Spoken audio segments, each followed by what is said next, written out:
Another heated exchange on the 5, but this time about the disastrous interview of Kamala Harris and Tim Walz. They do not want to talk to the media, so they decided to do an interview themselves. Before we get to the 5, we're actually going to watch this interview because it was a very, very short one. Ladies and gentlemen, comment down below where you guys are watching from. As always, it's always fun to know that. Make sure to smash the like button so we can hit the algorithm and more people can see this. Let's take a look at how this conversation between these two started. Since they don't want to talk to the media, I guess maybe this is more interesting. I don't know, but I guess we shall find out. Take a listen. Like I have white guy tacos and... Oh, boy. All right. That's how we started? White guy tacos? Like black... Like really? Mayonnaise and tuna? Is that how we started ground beef.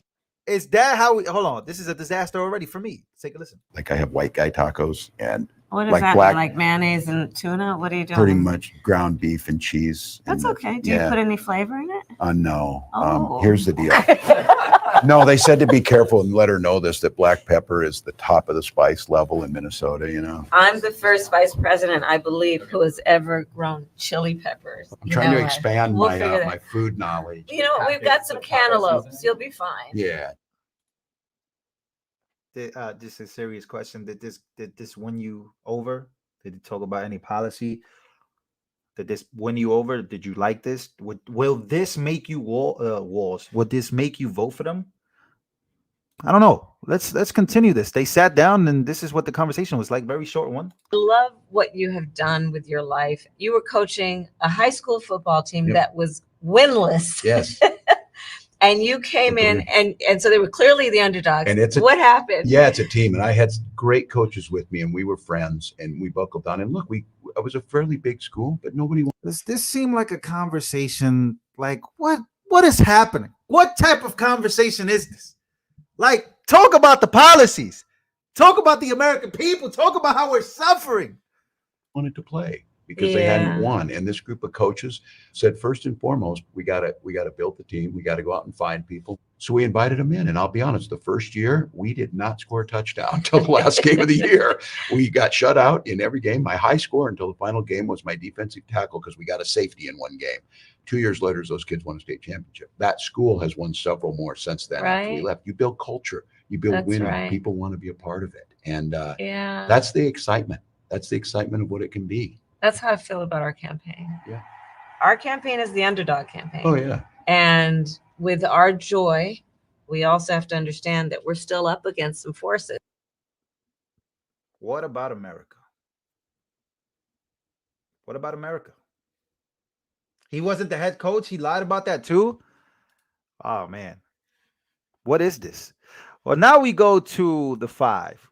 Apparently, this conversation was the best, and a lot of Democrats are saying, yes, this is a great conversation. This is what America needs. Let's take a listen. Whatever it is on Instagram, and that's how they get their news. They're not going to sit down for the long form anyway. Yeah, and you know, some of her supporters are arguing, Jessica, that it doesn't really matter. You don't have to talk to anyone. You don't have to answer questions of anyone. What are they? Trump goes out, he talks to CBS, talks to ABC, talks to NBC, goes on all these different things. He doesn't care when people throw questions at him, and he's willing to face them. I don't understand, as the judge says, she's the vice president of the United States. I mean, she's a smart woman. Go answer the questions. What's so real question for the people watching this. Who is this, the blonde lady? Who is she? I don't know her name. Throw questions at him, and he's willing to face them. I don't understand, as the judge says, she's the vice president of the United States. I mean, she's a smart woman. Go answer the questions. What's so hard? Well, Trump doesn't actually dialogue with anyone in a way that exposes any details of his plans. He says, I'm going to deport them all. And no one follows up and said, well, how are you actually going to... Bro, no, Jessica, no, this can't be your take. Martha McCallum doesn't actually dialogue with anyone in a way that exposes any details of his plans. He says, I'm going to deport them all. And no one follows up and said, well, how are you actually going to round up those millions of people? That's not true. Yes, He's done CNN. He's done all kinds of, he's done pretty much every outlet. Name an outlet he hasn't gone to and answered questions. he calls these press conferences and he rants for upwards Is this true? Is what she's saying is true? Because that's not what I recall. of an hour. And then he takes questions. But he doesn't answer them in any sort. Well, that's up to the American people Yeah, to decide. exactly. At Or least the he takes press. question. Or the press, but he's doing The it. point about what Kamala is doing is that we have 81 days left. She will absolutely be sitting down, but she doesn't need to do it right now. Her support. Yes, she does.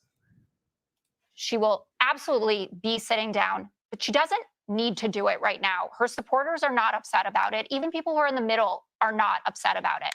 She's giving speeches. She's telling people what she stands for. And that video with Governor Walz was charming. They were getting to know it. Well, it might not be to you, but to millions of people it would, because we wouldn't. She said this video was charming.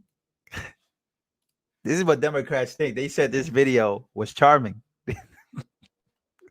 You see how the Fox host just laugh at that sentence because it is a wild one. It's working for them.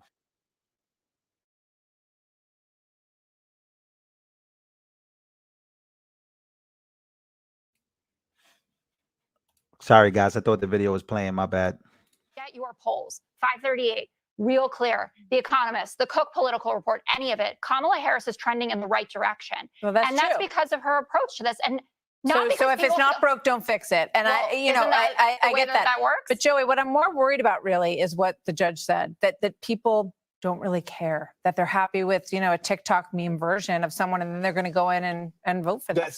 That's the absolute fear I have every day. I don't know where people are on issues. I can tell you this, Kamala Harris has a run against Donald Trump and Joe Biden.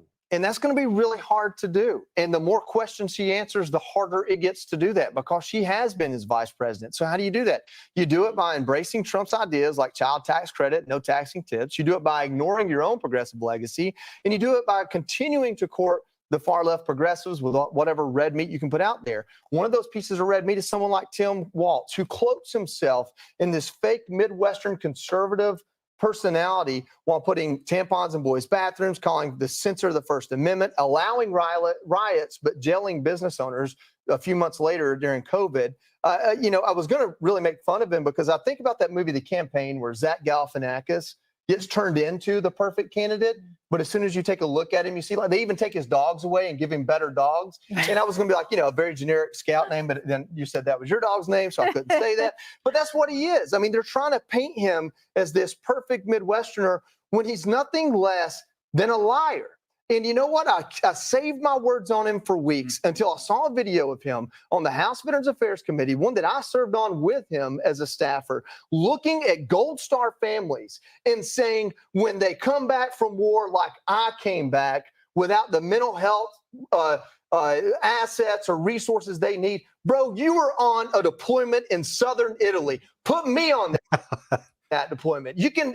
What are you talking about? What was your mental health needs coming back from southern Italy? I'm not saying there weren't any, but maybe answer some questions on that, because you looked at a Gold Star family and tried to put yourself in their sons and daughters' shoes. That's what kind of person you are. That's who she picked to go with her, not because of any ability to make good decisions. Here's the deal. Jessica and I were talking about this in the green room a little bit. President Trump is not going to say things that make you feel good. He's not going to say things that make you feel heard and seen, but he might not send your son to war for no good reason. He might not bankrupt your business for no good reason. He might get the cost of energy down. He might not need to give you a fake $25,000 to go buy a house so that everybody else can outbid you, and now the cost of housing goes up. He might not say the only way to bring down the cost of groceries is to take over the food industry.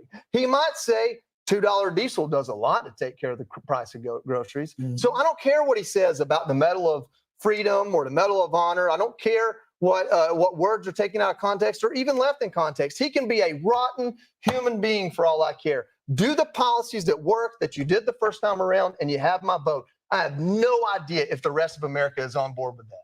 But do you? Wow. I met this guy when I did Fox and Friends. This guy is really good. I just got a $50 donation. Thank you so much. I met this guy. This guy's roasting. But here comes Jessica Tarlov again. Rotten human being for all I care. Do the policies that work that you did the first time around, and you have my vote. I have no idea if the rest of America is on board with that. But you do know that their plans have been evaluated and Trump's is more inflationary. Moody's did that. Trump you do know that Trump the spent the money GDP is after better COVID. under I've Biden. criticized him for that, but there's that no you way said, look at the Kamala global The last Harris. Trump plan put $1,500 back in every middle-class family's pocket Yes. with the tax cuts. But Greg, we want to make sure we get you in. Sure. Well, just remember the same people who told America that Joe was sharp as a tack are now telling you that Kamala is sharp as a tack.